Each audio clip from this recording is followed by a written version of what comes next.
روئے زمین پر کوئی اور جگہ خانہ کعبہ سے زیادہ پاک اور مقدس نہیں۔ خانہ کعبہ ایک کیوب کی شکل میں بنایا گیا ہے۔ آج ہم خانہ کعبہ کے متعلق چند ایسے حقائق پیش کریں گے جن سے بہت سے لوگ واقف نہیں۔ خانہ کعبہ دراصل کئی مرتبہ تعمیر ہو چکا ہے، جس طرح آج ہمیں نظر آتا ہے شروع میں ایسا نہیں تھا۔ خانہ کعبہ پہلی مرتبہ حضرت ابراہیم علیہ السلام اور حضرت اسماعیل علیہ السلام کے دور میں تعمیر ہوا تھا۔ وقت کے ساتھ آنے والی قدرتی آفات اور حادثات کی وجہ سے اس کو دوبارہ تعمیر کرنے کی ضرورت پڑتی رہی۔ خانہ کعبہ کا ایک بڑا حصہ نبی کریم صلی اللہ علیہ وآلہ وسلم کی بعثت سے قبل ہی تعمیر ہو چکا تھا۔ یہ وہ زمانہ تھا جب نبی کریم صلی اللہ علیہ وآلہ وسلم نے ایک بڑی خون ریزی کو اپنی دور اندیشی سے روکا تھا۔ آپ صلی اللہ علیہ وآلہ وسلم نے ایک بڑے کپڑے میں حجر اسود کو رکھ کر ہر قبیلے کے سردار سے اٹھوایا۔ خانہ کعبہ کی آخری تعمیراتی آرائش سن 1996 میں ہوئی، جس کے دوران بہت سارے پتھروں کو ہٹا دیا گیا تھا اور بنیاد کو مضبوط کر کے نئی چھت ڈال دی گئی۔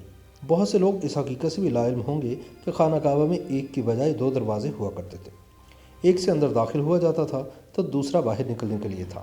خانہ کعبہ میں کھڑکی بھی ہوتی تھی جو کہ آج خانہ کعبہ میں موجود نہیں۔ ہمیں خانہ کعبہ کو ہمیشہ کالے رنگ کی قصبہ اور سونے کے دھاگوں میں دیکھنے کی ایسی عادت ہو چکی ہے کہ ہم اس کو کسی اور رنگ میں دیکھنا تصور بھی نہیں کر سکتے۔ لیکن اس سے قبل خانہ کعبہ کو مختلف رنگ کے غلافوں سے ڈھکا جاتا رہا ہے۔ ان میں ہرا، لال اور سفید رنگ شامل ہیں۔ نبی کریم صلی اللہ علیہ وآلہ وسلم نے خانہ کعبہ کی چابیاں فتح مکہ کے وقت بنی شائبہ خاندان کے عثمان بن طلحہ کے سپرد کی تھی۔ فتح مکہ سے لے کر اب تک وہی خاندان مسلسل خانہ کعبہ کی چابیوں کا رکھوالا ہے۔ ماضی میں خانہ کعبہ کے دروازے عام لوگوں کے لیے کھلے رہتے تھے، لیکن پھر وقت کے ساتھ ساتھ اس کو محدود کیا جاتا رہا ہے۔ اسے ہفتے میں 2 مرتبہ لوگوں کے لیے کھولا جاتا تھا اور کوئی بھی اس میں داخل ہو کر عبادت کر سکتا تھا۔ لیکن دور حاضر میں حجاج کی تعداد میں نمایاں اضافے پر اب خانہ کعبہ کو سال میں صرف 2 مرتبہ ہی کھولا جاتا ہے اور اس میں اعلیٰ شخصیات اور خاص مہمانوں کو ہی اندر داخل ہونے کی اجازت ملتی ہے۔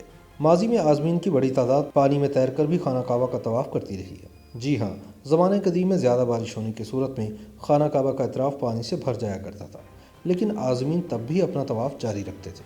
بارش کے پانی کی وجہ سے خانہ کعبہ پانی میں آدھا ڈوبا رہتا تھا۔ ایسے خوش قسمت لوگ بھی ہیں جن کو خانہ کعبہ میں داخل ہونے کا موقع ملا۔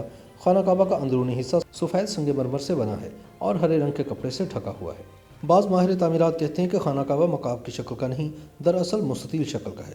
اصل زاویے کے مطابق اس کا آدھا حصہ گول ہے، جس کو حجر اسماعیل کہا جاتا ہے۔ نبی کریم صلی اللہ علیہ وآلہ وسلم کی بعثت سے قبل خانہ کعبہ کی دوبارہ تعمیر ہوئی تھی۔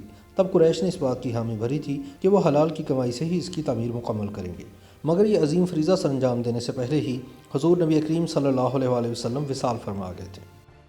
YouTube پر گوگلی نیوز دیکھنے کے لیے youtube.com کی سرچ بار میں googly news T V type کریں۔ گوگلی نیوز کے پیج پر سرخ رنگ کے سبسکرپشن والے بٹن پر کلک کرنا نہ بھولیے۔ YouTube پیج پر اپلوڈ ہونے والی ویڈیوز سے باخبر رہنے کے لیے بیل آئیکن پر کلک کیجیے۔ آپ کو ہر نئی ویڈیو کے بارے میں نوٹیفیکیشن موصول ہو جائے گا۔